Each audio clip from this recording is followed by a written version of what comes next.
All right, welcome everyone. Holding by the Noahide laws again.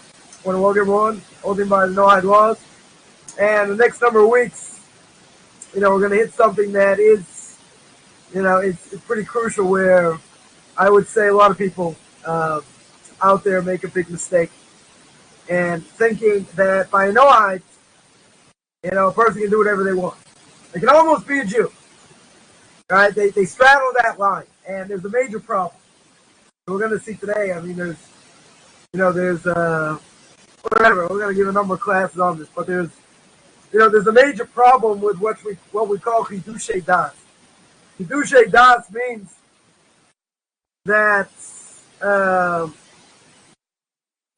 it means like you're making up your own religion, right? That's essentially what it is. But it's something, certainly for Noahide, not so easy to fathom, because the Torah has restrictions, many restrictions. You're allowed to eat this, you're not allowed to eat that, you're allowed to do this, you got to be careful, the way you think and what you see, and all these things. So there's plenty of restrictions, for Jews, right? But what about non-Jews? Non-Jews also, there are definite restrictions, but there's nowhere near, the amount. So chidushei das, or chidushei das, means over here protects the boundaries of a Noahide, right, preserving it as a unique identity. And we Jews also have a concept. It's called baltosi. Baltosi means you're not allowed to add on to the Torah. Right? So there are things you may want to add on, right, but you're not allowed to. Right? It defines what mitzvahs Jew may or may not do. In the degree which either we modify or we adopt, certain practice or whatever the case is, we're going to see where this fits in, or let's say better, does not fit in, for non-Jews. Because I think there are many people out there that straddle the line and do a lot more than what they're allowed to do. And we're gonna see. All right, so now we gotta look at the Rambam. Remember, the Rambam is, the main commentary over here on the Noahide laws. And the first thing that the Rambam says is a non-Jew who delves into Torah is obligated to die. Well, it's been a great class. See ya. Right? Finished. What do you mean? They delve into Torah the way a Jew would. Let's clarify. What are they allowed to learn? Of course they're allowed to learn Torah. They're allowed to learn Torah that applies to them. Right? So we say over here, it should be involved in the study of their 7 commandments, which obviously there are more. Right? But they're allowed to learn their laws. If they weren't allowed to learn their laws, you'd all be dead. Right? That's the way it would be. Similarly, a non-Jew will rest even on a weekday, the Rambam says. In other words, you're observing that weekday similar to Shabbat, or as we would say in Yeshivas, we call it Shabbos. Right? You're obligated to die. Because again, it's like you're making up a new religion. Right? Or let's say you're doing a festival. Participating in a festival, things you're not allowed to do. Then we'll think, you're making a new festival over here. Right, we're going to see, we're going to clarify. But the general rule is that a person cannot originate a new religion. We mentioned this before. Right? We mentioned by Christianity, by Islam, by Hinduism, by anything that goes against what Moshe says. Right? Anything that goes against what the Torah says is a false religion. Period. It's a false religion. So now, what's the choice? The choice over here is, you want to have a lot more mitzvahs? You want to be obligated to everything? Great. We have such a concept. It's called conversion. You can convert. You can accept every single mitzvah upon yourself, whatever applies. Or, the other choice is you uphold the commandments, and the Noahides are obligated in, without adding or detracting from it. So we are maybe a nation of fanatics, could very well be. I've been called a lot worse. Take that as a compliment. It's easy to keep all the Torah as a Jew or not, as a non-Jew. You keep what applies. If a non-Jew tells in the Torah, Shabbos, or innovates the religious practice, what's the punishment? Beaten, punished, and they're informed is obligated to die. Oh, that's pleasant. Not worth it. Keep the what you have to keep. You don't add, you don't subtract. Coffman's law is, there's a heck of a lot to learn. Plenty Jewish history, Tanakh, Musar, ethics, plenty of things. So if you say, oh, it's only an Noahide, not much to do. Maybe by ritual, right? We'll speak about it. Learning, you can be pretty busy. Pretty busy. But you're not actually executed over here. You're obligated to die, but there's no execution. So what is 9? What is 9 telling us, going to the Rambam? Telling us in no uncertain terms, pretty clear, non-Jew may not observe Shabbos, or Shabbat, however you want to pronounce it. You're not allowed to observe Jewish festivals, certainly like a Jew. Or voluntarily keep any mitzvahs of the Torah which are not commanded. Pretty clear, it's a serious matter. I know, people poo-poo it. I heard someone say a while ago,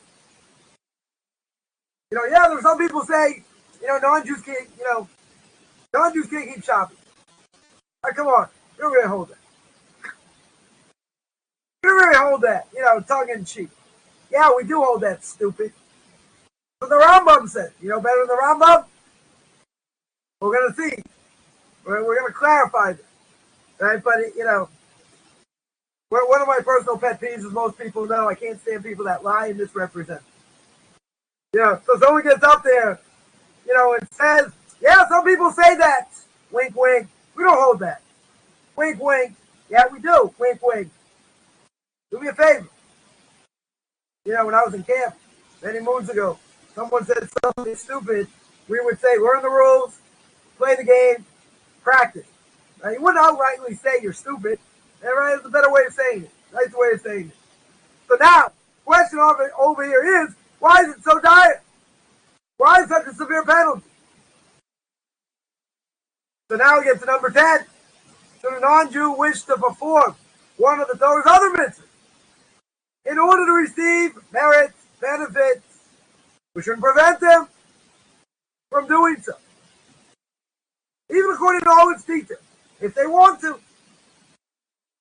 If he brings an animal to be sacrificed for a burnt offering, we should accept it. Right? 100% we should accept it.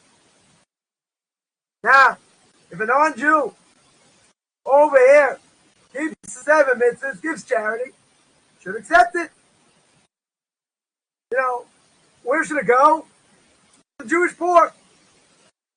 Because non-Jews receive a sustenance from whoever we're supposed to support. But they're going to receive sustenance from non-Jews.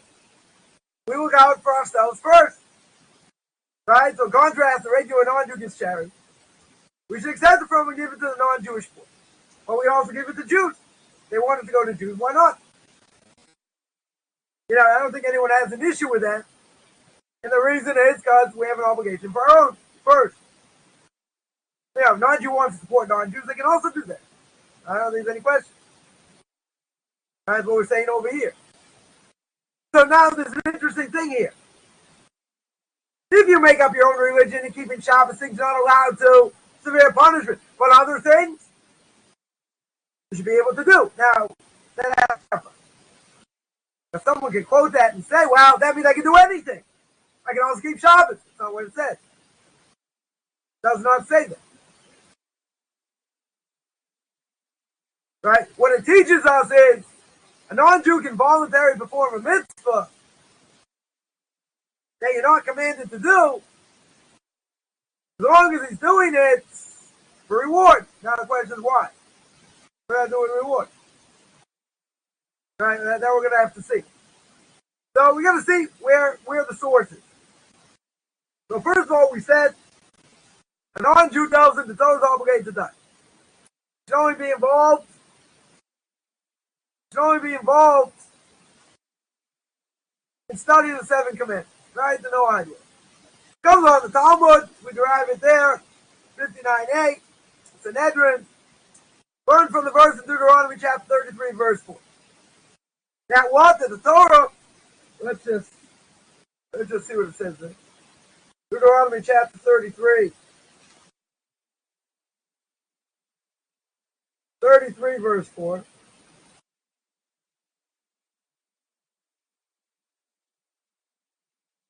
Know that Moses commanded us as the heritage of the congregation of Jacob. Gee, what do super Noahides do with that? They have a problem, don't they? Right? It's for us. It's an inheritance for who? Says Moses. By the command of God. Doesn't say for non-Jews, does it? It says inheritance for the Jewish people. Period. We're going to be Karaite. Very simple interpretation. What applies to the Torah is for Jews. You want to be a Jew? That's great. We'll let you go through conversion if you pass all what you need to do. You don't want to convert, still want to eat shrimp? That's fine. I also don't have a problem with that. Don't mix. So now, with such parts that may not be studied by non-Jews, even by Noahides. And then we're going to see. But let's look what he says. Right? What did he say before? Let me just quote it here. You delve into the Torah, find in Shabbos. Okay, well, Shabbos we'll see. But I was just going to say, when it comes to Shabbos given to Mount Sinai. Who's that given to? Non-Jews? No. So why do you want it? Why do you want to delve into it? Right? It's an inheritance for the Jewish people. Right? Okay, I jumped the gun. Right? But, someone will say, we're going to see this. Someone will say, come on. Book of Genesis, chapter 2. You're right. God created Shabbos. Very good. But if you go to Exodus chapter 20, who do you give Shabbos to? Who are the Jewish people? That's who he gave it to. God created it. He didn't give it to the whole world. It just says God created it. God rested. It didn't say he gave it to anybody. Oh, comes along, Exodus chapter 20. Yeah, now it says he gave it to the Jewish people. Period. But we'll get it. So, similarly, I don't want you to rest on a weekday. Observing that day similar to Shabbos is obligated to die. And it's as if he creates a festival for himself. It comes on the Gemara in Sanhedrin, 58b, teaches us all mankind was originally prohibited from keeping Shabbos. Right? God didn't give it to anybody. Right? The divine rest of Shabbos belonged to God. Comes on Mount Sinai. Israel's commanded to partake in the divine rest of Shabbos as a sign. This is pretty crucial also. As a sign of the unique covenant with God. You know what? They just did an act on controversial issues. Who's the Jew? Right? One of the things I mentioned was this thing over here. That we established the covenant with God. God chose us, we chose him. He didn't choose anybody else. We're a chosen nation. Right? So I said the Christians, the Muslims, the Hindus, the Black Hebrews, all of them, the onus is on them. They have to prove to me why we're not choosing. They're going to say, come on. Christians are going to say, Jeremiah chapter 30. Right? There's a new covenant. Yeah, it's a new covenant. I agree. There's only one problem. There's inherent logic. You know what the Torah tells us in the book of Deuteronomy? It says you can't add or subtract. You can't add or subtract to the Torah. How can they add or whatever, take away? They can't go against what Moshe said. It's a new religion. We said that before. Right? But if you don't read the beginning of the chapter, what's it talking about? Going to the old covenant, reconnecting, repentance. So why it's called the new covenant? Good question. Well, we're reconnecting. So it's called the new covenant. You can't go against what Moshe says. The Karaites will be happy. Not even going into world war. Right? So what does it say? It says they got to keep. You can't add or subtract. So they're going to claim, well, you're not chosen anymore. You're not. Okay, show me. Show me where that's true. You got to bring the proof why we're not chosen. So they got their crazy idea. We know some of their crazy ideas. It's not a proof for anything. Right? They just manipulate verses because that's the only thing they can do. So when I had someone tell me this many years ago, Genesis chapter 2, God gave Shabbos to everybody. It just says God created Shabbos. Who did he create Shabbos for? At this point, himself. Until Exodus chapter 20. Right? And then the point over here is Shabbos is a sign. See, this is the funny thing also. Right? Why is it funny? Because the super Noahide is going to say, I can keep Shabbos. Maybe not like a Jew, but I'm going to keep Shabbos. And I'm going to do certain things. Well, there are three things. Three things that are signed between God and the Jewish people. Circumcision, the tefillin, phylacteries, whatever you want to call them, and Shabbos. It's a sign between God and who? The Jewish people. So now it asks $1 million question. If it's a sign between God and the Jewish people, why are you keeping it? Or why do you want to keep it? Maybe there are certain things to be allowed to. No, what they do. They go well beyond. Well beyond. It's a sign of the unique covenant with God. Let's repeat that. It's a sign of the unique covenant. Non-Jews don't have a unique covenant. They have a covenant. Right? We spoke about that last week. Right? Jewish people were chosen. Nothing to talk about. So we have a unique covenant. That's what it says by Exodus chapter 31, verse 13. You shall speak to the children of Israel, saying, you got to keep Shabbos, for it's a sign, again, a sign between me and the children of Israel. Now, I think it's the ultimate in chutzpah, I would say. Non-Jews now want to say, no, I have a claim to Shabbos also. Why do you have a claim? You had an opportunity, in Derech Hashem, as Ramchal said, until the generation of the dispersion. We'll call the door of Flugger. You had an opportunity to be part of the Jewish people. Join with Abraham. Right? God even had mercy, the Ramchal said. Up until Mount Sinai. After Mount Sinai, God gives the Torah. That's it. You want to be part of the Jewish people, you have to go through conversion. But now all of a sudden, no, I want to keep Shabbos. Forget about keeping Shabbos. You had an opportunity to join. You didn't want to join. It's not my problem. It's not the Jewish people's problem. You had an opportunity. You didn't take the opportunity. Okay? Now, the chutzpah, you come back and say, I want that opportunity. No dice. In my land. No dice. Why? It's a sign between God and the Jewish people. You got the chutzpah to come and say that I want part of it? That I deserve part of it? Why do you deserve part of it? You had an opportunity. Your great-great-great-grandparents had an opportunity. They didn't take it. Not only that, the Midrash says clear. And the Talmud says clear. God went to all the nations. Avodah Zarah, 2b, 3a. Speaks about it. All the nations rejected it for reason. Now, if they rejected it, now all of a sudden, people, 2,000 years later, say, no, I want a part of it. No. But I hear you want a part of it. Your nations rejected it. Now it's the ultimate chutzpah. I want a part of it. Too bad. Convert. I can't convert. I can't move. Oh, doesn't want to convert. Whatever the case is. Well, I'm not interested in convert. I want to eat shrimp. Okay? Now you're coming to me. Now you're coming to the Jewish people. And you say, I want that opportunity. What do you want from me? Still, you want the opportunity to convert. You don't want to convert, that's fine. Right?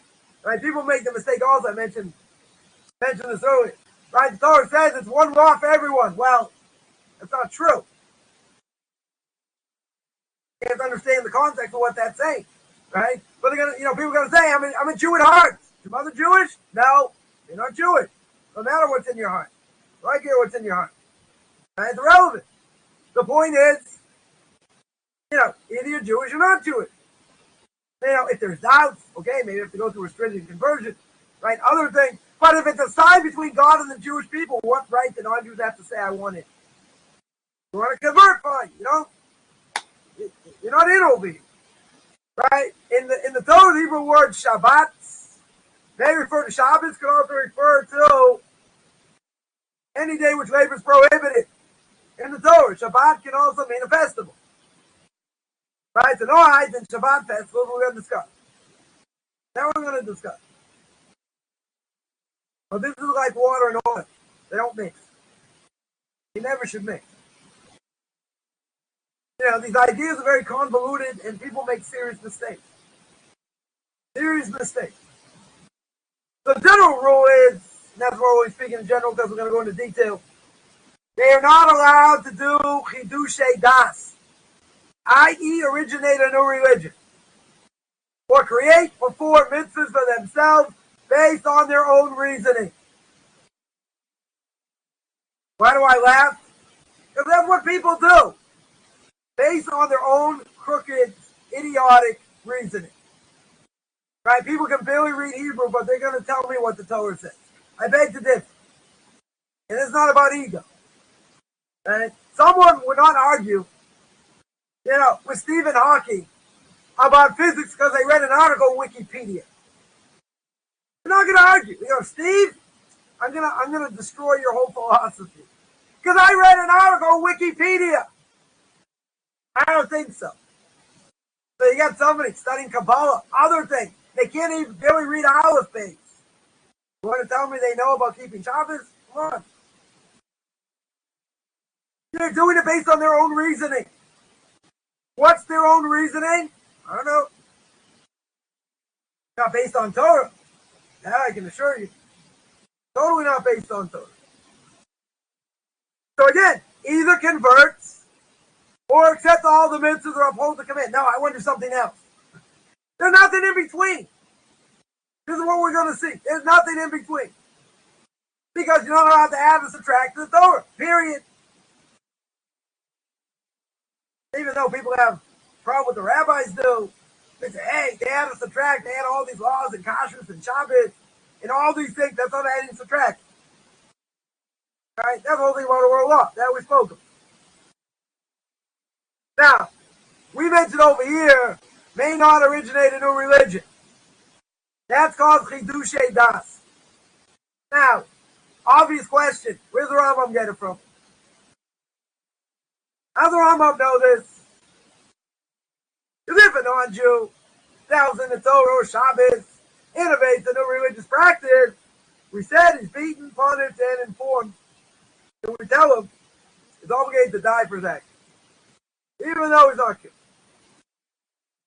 Now, second thing was, should a non-Jew want to perform one of the other commandments, one of the other mitzvahs, to receive merit or benefit? We don't prevent him from doing it in all its details. Now, why is a non-Jew's innovation or motivation over here by doing any other mitzvah? Why does that mitigate the prohibition of chidushei das? Right, that's the question. If they're allowed to do other things outside of Shabbos and festivals, let's say giving charity, giving certain offerings, etc. So why don't we say that's the problem of chidushei das? What happened over here? So there have to be boundaries. There have to be boundaries. So if a non-Jew keeps the mitzvah, gives charity, we should accept it from him. Right? To give to the Jewish poor. Right? If he wants to give to the Jewish poor, the non-Jew receives the sustenance from the Jewish community. Right? Be obligated to support him, i.e. Ger Toshav. If regular non-Jew gives charity, we give it to non-Jews also. That's also interesting. What the Rambam here says when it comes to charity. Right? He brings it in over here. Right? Instead of, the Rambam has a whole section on charity. Right? It's a little bit out of place. Why would he bring it in? In the Noahide laws. Right? It's kind of a funny place to bring it. So, in order to explain this, we're going to look at the Radbaz. Rabbi David Ibn Abi Zimra, who's one of the commentators on the Rambam. Now, we're going to go again. A non-Jew tells him the Torah is obligated to die, so he be involved in the study of the 7 commandments, i.e. the Noahide laws.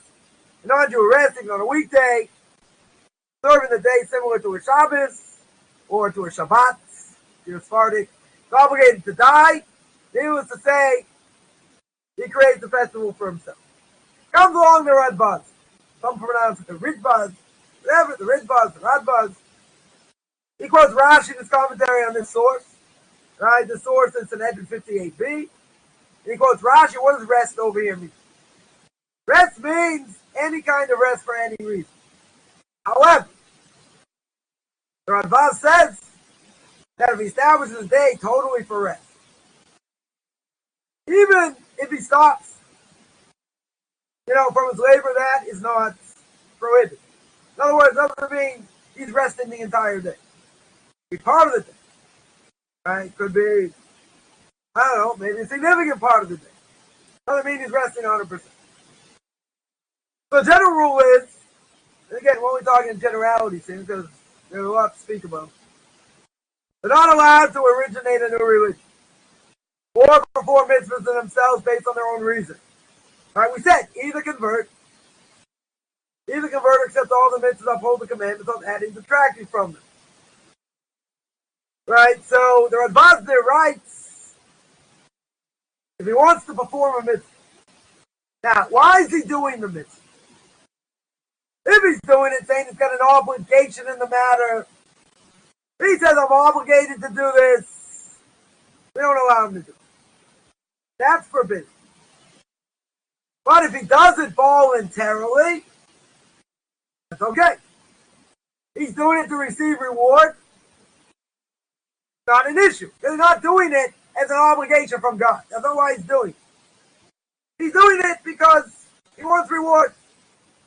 Right? He wants benefit over here.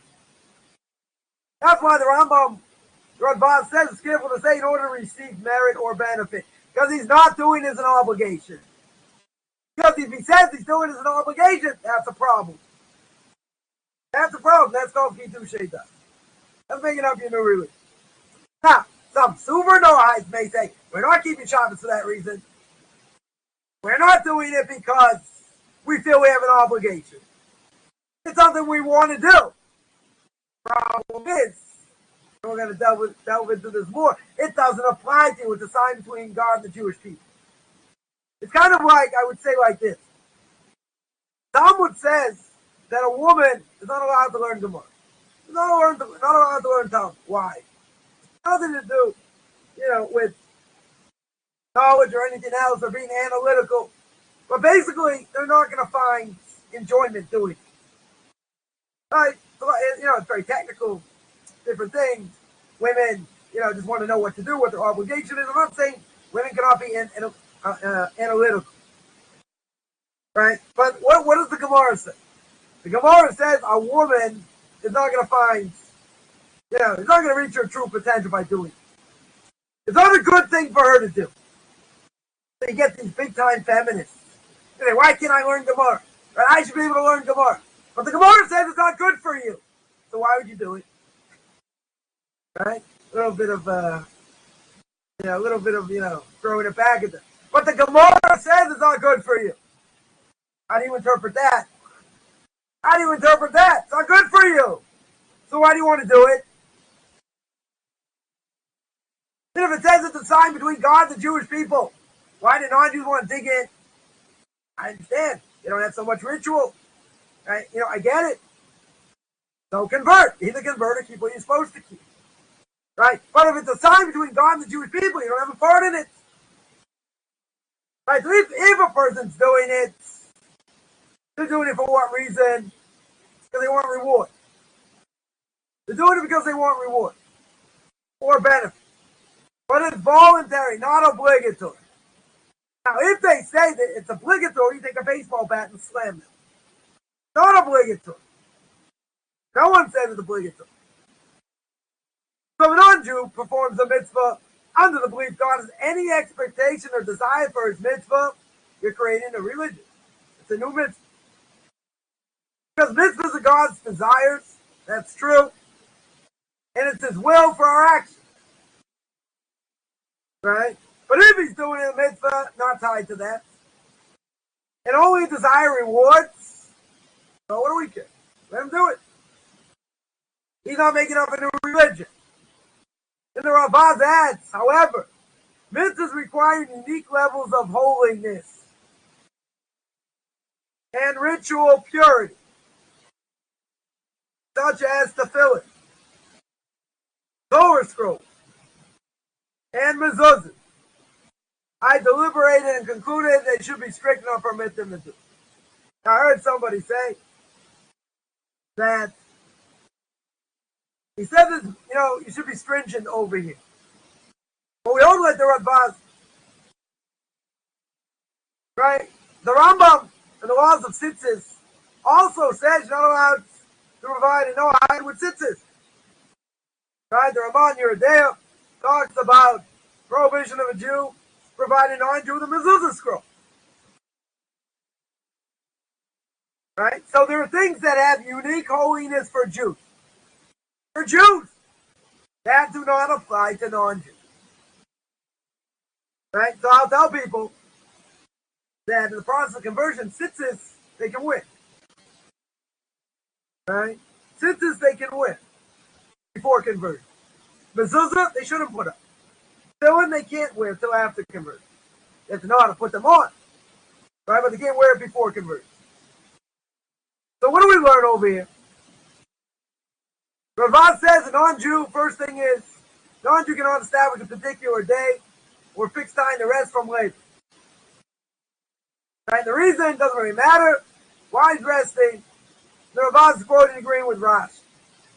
Second thing, a non-Jew may voluntarily perform other mitzvahs, provided he does so knowing God has no desire or expectation. He's doing it his own free will. No obligation. Any other motivation, right, reward, whatever is permissible. But if he's doing it as an obligation, forbidden. The non-Jew performs a mitzvah which he's not obligated, under the misguided belief God desires him to do so. And that's the problem with what we just said. That's the problem with Kiddushay Das. He's adding a mitzvah to Noahism and effectively creating a religion. Now, there are a number of authorities before and after the Radbaz that confirm what he says. Comes on the Meiri. He says a non-Jew performs other mitzvahs of the Torah. Beyond like going God, right, the high priest. Right, and that's also echoed by many other later authorities. Well, that's what we hold. Practically speaking, that's what we hold. The Rambam, in a number of places, also goes according to Radbaz, because he writes in response to 124. He writes that a non-Jew who does the mitzvah of circumcision gets reward. Right? Even though circumcision is not between God and the Jewish people. Right? Still wasn't one of the mitzvahs commanded in Sinai. So that origin is a little bit more complicated. Etc. Most important is, though, is he writes his commentary to the Mishnah, for what reason is there that non-Jews Truma tithe and sanctified offerings valid? Why should we allow them to give Truma? Right? To give a tithe and sanctified offerings. Because even though they have no mitzvah, if they do such a small thing, they'll gain some reward. Right? Could be that's an exception also. Because it's practical benefit. So it could be, it's an exception. Right? I wouldn't, necessarily say it's the rule. Right? But it's definitely an exception over here. It comes on the Bir Halacha, the Hilkhos Melakhim. He explains a difficult passage in one of the later commentaries of Magen Avram, that a Ger Tosha may accept any additional mitzvahs he chooses at time of his conversion to be a Ger Tosha. So the Bir Halacha explains prohibition keeping Shabbos only apply to a Ger Tosha, does not accept Shabbos when he stood before a base. Again, it's only by a Ger Tosha. Right? So what is he learning? That a Ger Tosha is, something religious rather than a legal status. It's also a little bit hard over here because they don't have Ger Tosha up to them. Right? That we see. Right? Totally doesn't apply. And others reject this and say, even though it's a religious entity, right? They reject it. They reject that idea. So, there are different ways, essential ways to explain, this Magen Avram. In any case, Radbaz's opinion is not final. then we're going to see a number of different, a number of problems. There's going to be a number of problems over here. And that's, one thing is that the Rambam has a condition that non-Jews, they only accept additional mitzvahs for the sake of reward. Right? There's a big problem with that because the Gemara itself in Rosh Hashanah 4.8 and Baba Basra 10b is ambiguously clear on this point. Not very clear. Over here. So Noahide, for the sake of reward, perform mitzvahs which they're not obligated to do. They don't receive reward for doing so. Major contradiction. Right? So, even though in one place it seems like the Rambam's saying they're going to get great rewards, they'll get rewards because that's why they're doing it. They're not doing it, as an obligation. Okay. But now I got two sources that tell me if they perform mitzvahs for the sake of reward that they're not obligated to do, they don't get reward. Contradiction. Right? Very, very strong contradiction.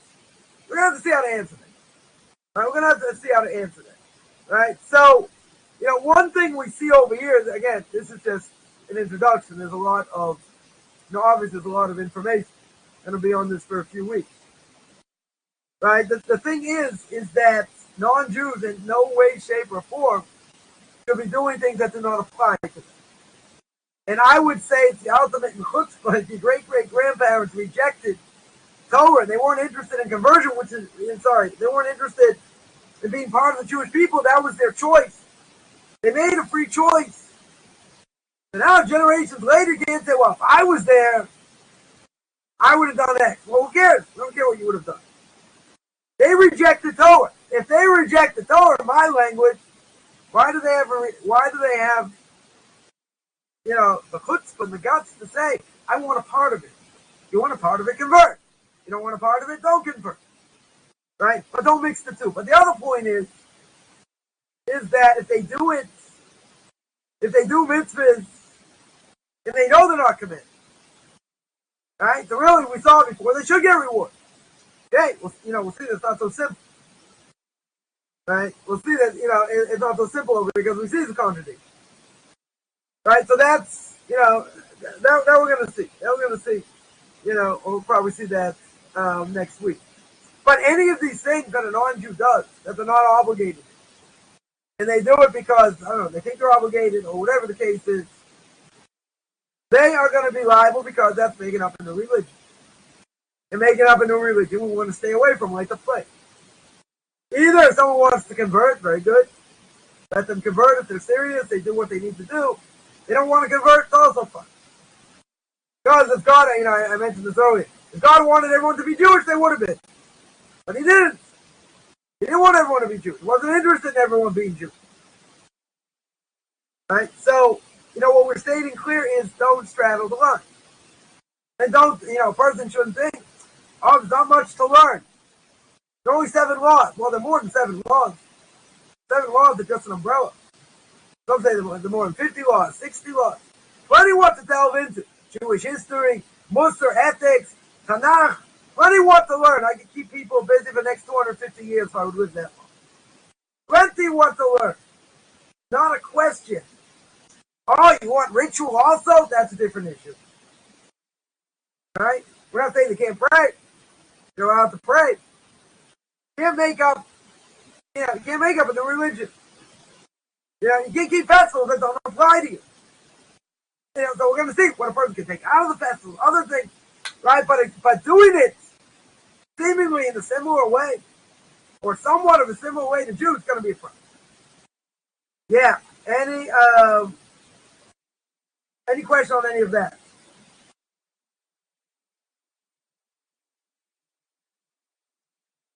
Or anybody have any general questions?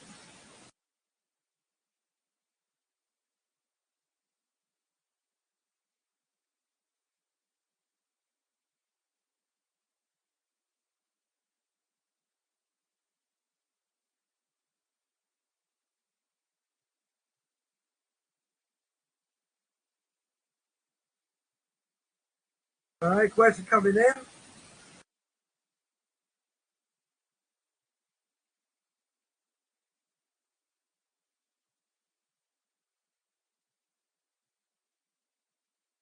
You don't want to type, you just unmute yourself.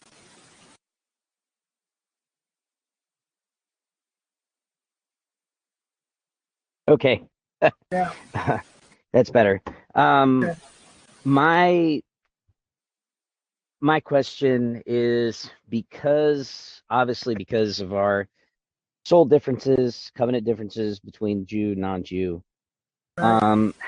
I have a really decent relationship with the rabbi here in Chattanooga. Okay. And we used to go to services. This is about 5-6 years ago, pretty frequently. I was going to go there about a month ago. I actually pulled up to the parking lot, and when I got into the parking lot, I had to ask myself this question. I was like, why? Um, I can't say I wouldn't get anything out of it, but I was like, if I go in there, um, I would just be going in there really to pray. And I wouldn't be getting I wouldn't be getting fulfillment really, because I'm not Jewish. And I realized that when I went. So I picked another day to go chat with the rabbi, because I really just wanted to hang out and just see how he was doing. But I didn't want to do it on Shabbat, because I was like, he's going to be tending to everybody, seeing how everybody else is doing. So wouldn't it be better for non-Jews to really start doing their, obviously, like congregating, doing their, not necessarily just 100%. Listen, you're preaching when, to the choir. That's what we're trying to do, to create these type of communities where people have a place to go. And people right, but can, you know, so isn't, because I talk to people all the time and they just seem to be so confused when it comes to this Hishadat, right? like getting together on the seventh day or anything like that. That's not Hishadat. Like I No. just I If don't you're doing understand how what to reach Jews them. do, or similar to what Jews do, and you're doing it because, you're doing it because of, of what Shabbat reference, then yeah, and if you're refraining from work and this and that might be a problem. If you're getting together on that day, that doesn't mean anything, right? You could be also chopping down trees. You could be doing all kinds of things that have nothing to do with Shabbat, right? It's just a day to, a day to get together. You could do it on Sunday. You could do it on Thursday. It doesn't, it doesn't specifically have to be, on Shabbos. But even if you would do it on Shabbos, right? Someone told me that he knows people that they don't drive on Shabbos. There are certain things of forbidden work they don't do, right? So that's going too far. That's going too far. I don't care if they only keep it half a day. What's the difference? They're doing, they're doing rabbinically commanded things for Jews that do not apply to them. Let them watch TV. Let them sew. Let them hammer. Let them chop down trees. Whatever. Why in the world are they refraining from work, from forbidden work? That's straddling the line. And the problem is, as Ray can probably attest, out there with Noahides, they're doing all kinds of things on all ends of the spectrum. Some more, some less, everywhere in between. That's the problem. This is exactly why this course was established, in order to mainstream what people should think, right? And what they need to understand. You know, it doesn't make sense. Non-Jews are teaching Kabbalah. That doesn't make any sense at all. Zero. But they're doing this, they're doing that, they're doing the other thing. That's this is probably one of the main sore points. By non-Jews in general in this case, is that they want to have a place to go, right? Get together, schmooze, learn, pray to, what you're allowed to do. That's what's seriously lacking, right? But if you don't have that, it's like, it's all haphazard. Some are doing more, some are doing less. I told someone this many years ago. The person's out of business now, for thank God, for good reason. But, this has to be mainstream. It cannot be ownerless. It cannot be just people doing whatever they think and showing up and having a Passover Seder, right? Or, you want to eat matzah, very good, but, you're not going to the Haggadah. You want to identify, okay, maybe there are certain themes you can identify with. We're going to speak about that, but I think some people take it way too far. Way too far. I don't know if that was part of your question, but Oh, for sure it was. And I'm gonna use this part of our conversation, if you don't mind. I'm gonna send it to a few people so that they can really see and listen, and hopefully they if absorb it. there were places people could go, whether you live stream a class, you have people come in, whatever it is. The problem is people are spread out all over. That's really the problem. But if that could be done, that would be a whole different thing. It'd be, you wouldn't feel like, you're out in the wilderness by yourself and you're relying on the Jews. I mean, it should be near somewhat a Jewish community. That's true to a certain extent. If you're within striking distance, doesn't mean, you have to be right next door. You could be 10 miles away, 20 miles away, 50 miles away, whatever. That doesn't matter. But if it's something like that is mainstream, and people are on the same page, that has a lot of power. It has a tremendous amount of power.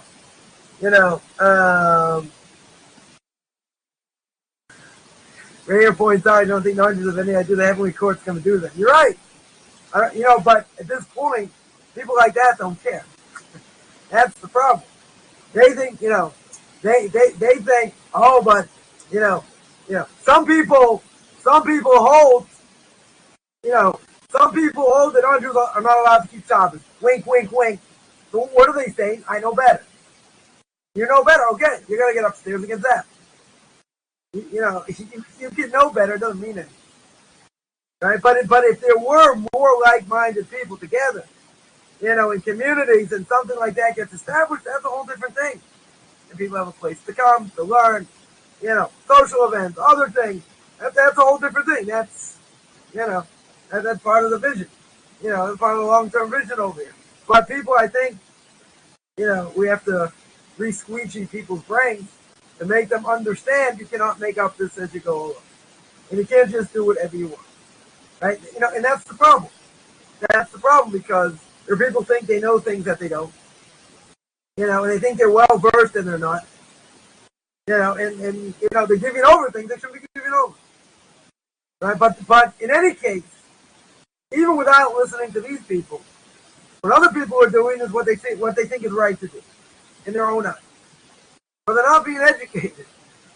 They're not being educated the right way, or they're not looking for it, or whatever. So now you get people all over the spectrum. Some people keeping more, keeping less, but they don't understand. You're right. They certainly don't understand where it's coming from. Think, oh, it's just for Jews. Again, let's make clear. You got to ask the question. If these things apply to Jews, why do non-Jews want in? Right? Why would super Noahides want in? Want to know why they want in? Because they want to have some ritual. Right? I understand that. Right? I definitely get it. But it doesn't apply. It doesn't apply to them.